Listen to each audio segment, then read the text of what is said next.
आगे बढ़ते हैं और आईटी पैक से जुड़ी कंपनी माइंडट्री पर फोकस करेंगे, जहां पे Q1 के उन्होंने नतीजे जारी किए और शानदार नतीजे देखने को मिले, जहां पे उनकी कांस्टेंट करेंसी ग्रोथ के आंकड़े जो थे वो उम्मीद से बेहतर थे। 5% से ज़्यादा एक बार फिर ये देखने को मिली और सभी पैमाने पे जो नतीजे थे वो अनुमान से अच्छे ही थे। आइए नतीजों पे और बात करते हैं, आगे कंपनी किस तरीके से ग्रोथ आउटलुक देख रही है। इस पे चर्चा करने के लिए कंपनी के CFO विनीत तेरादेसाई हमारे साथ जुड़ चुके हैं। नमस्कार विनीत जी, आपका बहुत बहुत स्वागत है ET Now स्वदेश पे। सबसे पहला सवाल सर कांस्टेंट करेंसी ग्रोथ को लेके ही होगा, क्योंकि यहाँ पे भी आपने आउट परफॉर्म किया है।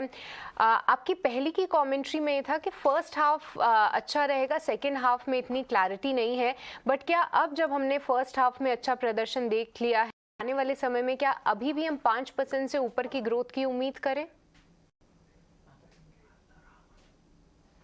धन्यवाद मुझे आपके शो पे बुलाने के लिए।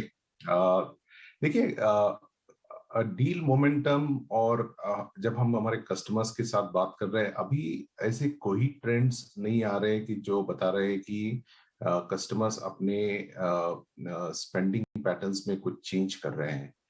हम इसलिए अभी कॉशियसली ऑप्टिमिस्टिक है सेकेंड हाफ के लिए। मगर आज आपको भी आप सबको पता है कि ये वॉर चल रहा है, सप्लाई चेन इश्यूज अभी भी है, इन्फ्लेशनरी कंसर्न्स बढ़ रहे हैं। तो उसके वजह से अगर ये हालात अगर और बिगड़ जाएंगे तो हो सकता है कि कुछ कस्टमर्स के पास और कुछ सेगमेंट्स में उसका इम्पैक्ट होना चालू हो जाएगा। जैसे कि हमने हमारे कॉल में भी कहा था कि रिटेल कंज्यूमर पैकेजिंग सेक्टर जो है, वहाँ हम कुछ स्ट्रेस देख रहे हैं। हमारे कुछ कस्टमर्स हैं जिनके लिए चाइना में जो लॉकडाउन हुआ था उसके वजह से उनके सप्लाई चेन इश्यूज, काफी सप्लाई चेन पूरा इम्पैक्ट हो गया था, जिसके वजह से उनके सेल्स में इम्पैक्ट आया था। कुछ कस्टमर्स के लिए रशिया एक बड़ा मार्केट था, वो अभी काफी हद तक कम हो गया है। उसकी वजह से उनके स्पेंडिंग पैटर्न्स में काफी कटौती आ गई है। तो ये ऐसी चीजें हैं, अगर इसका इम्पैक्ट हमारे विनीत जी जी विनीत जी, अभिषेक बोल रहा हूँ। एक और अच्छी चीज़ आपके नतीजों में रही है, वो है मार्जिन का फिगर, चाहे वो एबिट मार्जिन की बात हो या फिर एबिटा मार्जिन। न सिर्फ आपने अपने गाइडेंस को बीट किया है, बल्कि इंडस्ट्री को लेकर जो कंसर्न्स थे और जो शुरुआती जो इस सेक्टर के जो नतीजे आए, कहीं ना कहीं आपने आपके नतीजों ने वो चिंताएं कुछ हद तक दूर भी की हैं। लेकिन आपसे ये समझना चाहेंगे कि आपको कितना भरोसा है कि ये जो आंकड़े आए हैं ये आगे भी इस तरह सस्टेन करेंगे और आप ये जो मोमेंटम है वो जारी रहेगा आगे भी? देखिए, अभी सेकेंड क्वार्टर में हमें वेज इन्फ्लेशन हमारी अनाउंस हो गई है, तो वो एनुअल वेज इंक्रीमेंट साइकिल है, तो उसका इम्पैक्ट आएगा। मगर वो इम्पैक्ट को अब्सॉर्ब करने के लिए हमारे पास अभी भी काफी लीवर्स है जो हम यूटिलाइज करेंगे। हमें कॉन्फिडेंस अभी लग रहा है कि एटलीस्ट ये अब्सॉर्ब होने के बाद हमारा 20% प्लस ईबिटा का जो एक टारगेट है वो हम मैनेज कर सकेंगे। उसमें ही वो रेंज में ही हमारा इंक्रीमेंट का इफेक्ट आ जाएगा, और उसके हिसाब से हम काम कर रहे हैं। मगर ये आगे जाके भी हमारा एंड्योर 20% मेंटेन करने का ही है। उससे ज्यादा हो जाएगा तो हमें बिजनेस में इन्वेस्टमेंट करने की इच्छा है। ऐसा इसका मतलब ये भी नहीं है कि 20 से नीचे नहीं जा सकता, मगर वो 20 से नीचे शायद 19 तक जाएगा, 19 एंड हाफ तक जाएगा, बट उससे नीचे जाने का उससे नीचे नहीं जाने की कॉन्फिडेंस है। पूरे साल में 20% इबिटा मार्जिन सस्टेन करने का कॉन्फिडेंस है हमें। ठीक है विनीत जी, तो मार्जिन्स को लेकर तो अच्छे अपडेट्स आ रहे हैं, पर सर आपसे डिमांड पे एक बार समझना चाहेंगे, क्योंकि देखिए पहले जो आईटी कंपनीज जिन्होंने नतीजे घोषित किए हैं जैसे TCL और HCL टेक, उनका कहना है कि डिमांड अभी भी ऑन ग्राउंड मजबूत है। पर आपकी कमेंट्री थोड़ी सी अलग है, जहां पे आपने बोला है कि डिस्क्रिशनरी स्पेंड्स में भी कुछ नरमी देखने को मिल रही है और साथ ही कुछ क्लाइंट्स में की तरफ से भी डिमांड थोड़ी सी नरम होती हुई नजर आई है। आपकी तरफ से क्या अपडेट है ऑन ग्राउंड सिचुएशन फ्रंट पे आपको कैसी लग रही है?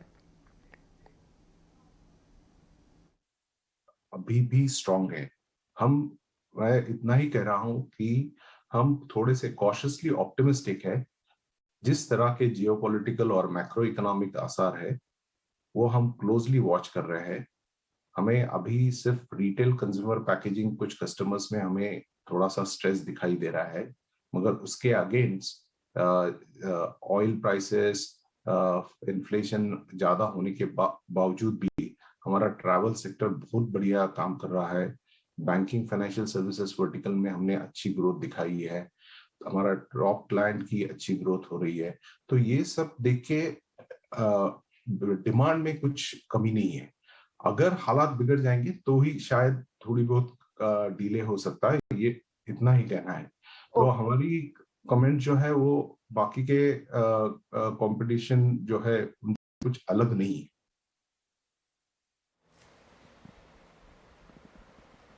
विनीत जी, एक आखिरी सवाल आपसे वो होगा आउटलुक को लेकर। हमने देखा था कि अमेरिका में थोड़े चैलेंजेस थे, लेकिन ऑफ लेट हाल फिलहाल थोड़ी सी वहाँ इकोनॉमी की सिचुएशन सुधरी है।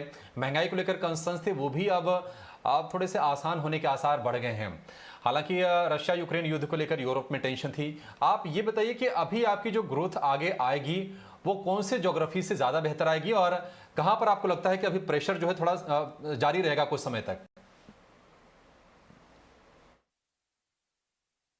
नॉर्थ अमेरिका हमारा सबसे बड़ा मार्केट है और वहाँ हम काफी अच्छी ग्रोथ दिखाई दे रही है। यूरोप के भी कुछ पॉकेट्स है जहाँ ग्रोथ अच्छी है, जैसे जर्मनी और नॉर्डिक्स रीजन, जहाँ हम ग्रोथ देख रहे हैं। ये इस क्वार्टर में हमें थोड़ी सी डिग्रोथ हुई है यूरोपियन रीजन में। वो जैसे मैंने रिटेल कंज्यूमर पैकेजिंग पे जो इम्पैक्ट आया, उसका मेन इम्पैक्ट यूरोपियन रीजन में था। उसके वजह से यूरोप थोड़ा सा डिग्रो हुआ है। मगर एशिया पैसिफिक में हमारी ग्रोथ अच्छी हो रही है। हमारी ऑस्ट्रेलियन मार्केट, इंडियन मार्केट या बाकी के एशियन मार्केट जो है, वहाँ हमारी अच्छी हमने जो इन्वेस्टमेंट की है उसके फ्रूट्स हमें दिखाई दे रहे हैं कि ये दो तीन ज्योग्राफीज हैं जहां हमें लगता है कि नॉर्थ अमेरिका, एशिया पैसिफिक तो हम काफी कॉन्फिडेंट है कि यहाँ ग्रोथ अच्छी तरह से दिखाई देगी। यूरोप बुरा नहीं है, ये शायद थोड़ी सी एक दो क्वार्टर दिक्कत आ सकती है। ओके इसी के साथ हम आपसे विदा लेंगे। आपका बहुत बहुत शुक्रिया विनीत जी हमारे साथ जुड़ने के लिए और आगे के आउटलुक पे बात करने के लिए। तो ये थे माइंडट्री के CFO विनीत तेरादेसाई, जहाँ पे उनका कहना है कि नॉर्थ अमेरिका और एशिया पैसिफिक मार्केट से आने वाले समय में डिमांड मजबूत रहती हुई दिख सकती है, बट यूरोप का मार्केट आने वाले कुछ समय थोड़ी सी नरमी ज़रूर दिखा सकता है। पर इसके अलावा अगर डिमांड और मार्जिन के फ्रंट पे देखें तो वहाँ पे बेहतरीन ग्रोथ को लेकर कंपनी ने पूरा भरोसा जताया है। पर